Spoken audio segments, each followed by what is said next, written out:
Welcome back to Education Matters. We're going to continue our discussion about school funding in North Carolina with Senator Michael Lee from New Hanover County, Representative Craig Horn from Union County. Now, we just actually had a slide up on the screen as we were coming back from break, and it was about the disparities between sort of the highest spending counties in North Carolina versus the lowest spending from our local school finance report. Senator, you touched on that. I mean, I think, our reports, there's been other studies.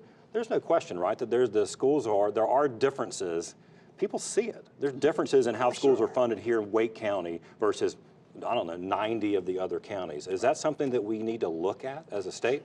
Well, certainly it is. I mean, it's something that we're looking at now through the current resource allocation method because we have a low wealth funding supplement. I think we have over 70 counties that receive a low wealth supplement, if I recall correctly. So as we go through this weighted student formula, we want a student-centered approach, but we also need to be looking at these other issues, again, as I mentioned earlier, on a broader scope to develop some of these weights. Right.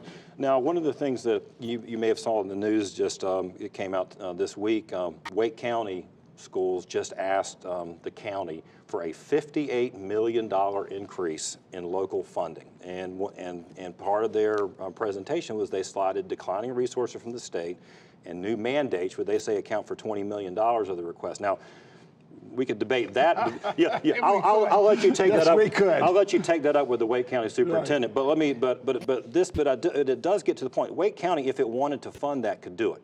Sure. Greene County couldn't. Greene County couldn't. 80 or 90 other. When we talk about high wealth and low wealth counties, I always say, guess what? Most counties in North Carolina are in that boat. So that's right. So but what can we do about that? That's what we're trying to figure out. If we go to a pure student-centered funding formula, those small rural counties with a declining population are going to get hurt, and as a consequence, those kids are going to get hurt. So yes, we've got to figure that part out as well. That's one of the reasons that many superintendents support the position allotment approach.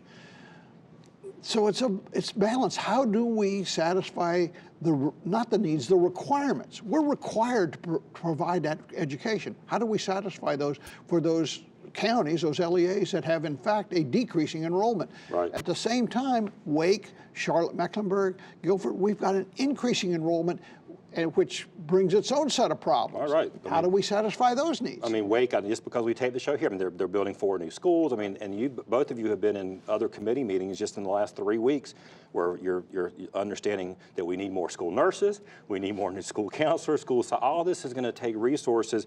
It gets into adequacy and equity again. But we can't just look at school finance in a vacuum of dollars spent. We've got to look at innovative ways, not just from a funding mechanism, but to allow flexibility within funding to have some of the districts around the state to have innovative ways to educate their children to create a parity.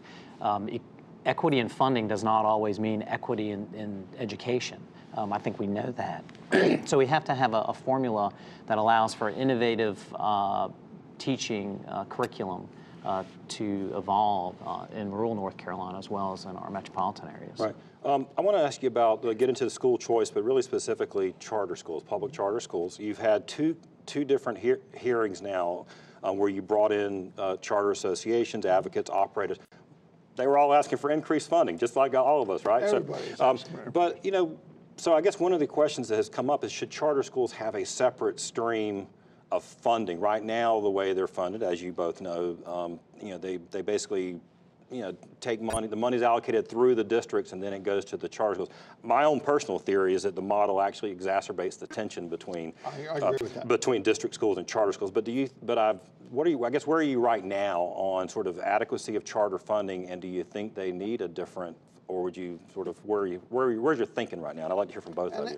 And that's exactly the point, Keith, is we are just thinking right now. We're trying to get a lot of input from the people that are actually facing these challenges every day, from parents, from educators across the country, from experts in school finance.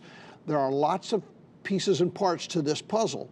We want to hear from all of those folks. We're looking for advice. We're looking for input. At the end of the day, what we're looking for are quality student outcomes. And that's what should drive every decision, is how do we achieve a quality outcome for every student in North Carolina?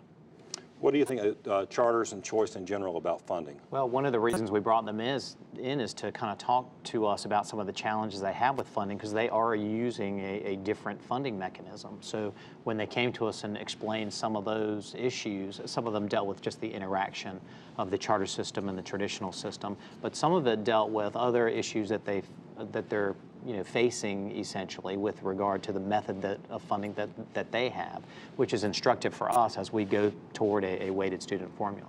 I do want to circle back because I think it's important on this issue of exceptional children's funding. It's something that you've personally been advocating for and talking about. And you've also advocated and supported legislation to create education savings accounts as another alternative. Don't you think we should adequately fund the schools, the public schools that serve 90% of our students, to make sure they can meet all those children's needs, and which are actually federally and legally required to do so?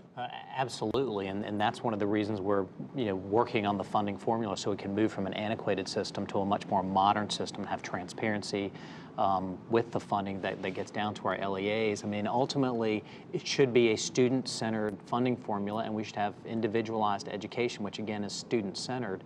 Unfortunately, with our exceptional needs children, that really hasn't been the case really in any respect, from an adequacy perspective or an instructional perspective. Right. Some districts doing a great job, but by and large, we need to create more flexibility in that system for all of those children so that they can reach their potential. Yeah, I think we've definitely let down some families in that regard in terms of, and again, we need some more.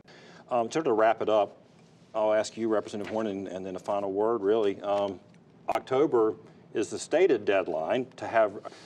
What do you know? What do you not know already? And are you going to have a new funding plan for North Carolina in October? We'll start with the last question. Are we going to have a new funding plan by October? I don't see any way in the world we're going to be able to do that. There's just way too much to learn. You ask, what do we not know? We don't know what we don't know. That's one of the reasons we are continuing to reach out to experts around the country, experts in our own state, people that have been dealing with this. Let's get more input. There's a lot to think about. We're trying to balance a lot. And we're talking about 1.6 million kids in our schools in North Carolina. That's a heavy lift. It is a heavy lift, and we appreciate you lifting for us and working on it. Seriously, I appreciate you, and also for coming into the show to talk about it today. We're going to follow up some more. Right. After the break, this week's Leadership Spotlight.